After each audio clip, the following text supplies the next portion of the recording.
குறித்த லட்சிய கனவு, கடின உழைப்பு, விடாமுயற்சி ஆகியவற்றின் மூலம் எந்தவொரு மாணவனும் உச்சநிலையை அடைய முடியும் என இந்திய முன்னாள் ஜனாதிபதி அப்துல் கலாம் தெரிவித்தார்.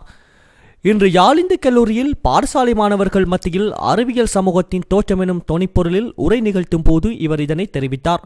லட்சிய கனவை நிறைவேற்றுவதற்கு திறமையான ஆசிரியர் வளம், நூல்கள் முக்கிய பங்கு வகிக்கின்றன. பறக்க வேண்டும் என்ற உணர்வு வாழ்வில் பெரிய லட்சியத்தை வகுக்க வழிவகுக்கும். அந்த லட்சியத்தை அடைய என்ன செய்ய வேண்டும்? நீ யாராக இருந்தாலும் பரவாயில்லை, உன்னால் வெற்றியடைய முடியும். உன் உள்ளத்தில் லட்சிய ஒளி பிரகாசிக்கட்டும். லட்சியத்தை அடைய அறிவாற்றலை பெருக்கு. அதை அடைய உழைப்பு முக்கியம். உழைத்து கொண்டே இரு. விடாமுயற்சி உனக்கிருந்தால் நீ யாராக இருந்தாலும் வெற்றி உன்னை வந்து சேரும். ஒவ்வொரு இளைஞர்களுக்கும் வாழ்வில் ஒரு லட்சியம் வேண்டும். அந்த லட்சியம் நிறைவேற கடுமையாக உழைக்க வேண்டும். தொடர்ந்து அறிவு பெற அதை தேடி சென்றடைய வேண்டும். விடாமுயற்சி வேண்டும்.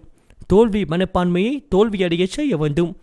இந்த 4 குணங்களும் இருந்தால் கனவு நனவாகும் என அவர் மேலும் தெரிவித்தார். வடமாகாணத்தில் உள்ள பாடசாலைகளிலிருந்து மாணவர்கள் கலந்து கொண்டனர். யாழிந்து கல்லூரிக்கு ஜனாதிபதி அப்துல் கலாமின் வருகையை இட்டு பொன்னாடை போர்த்தி கௌரவித்து நினைவு பரிசும் வழங்கப்பட்டது.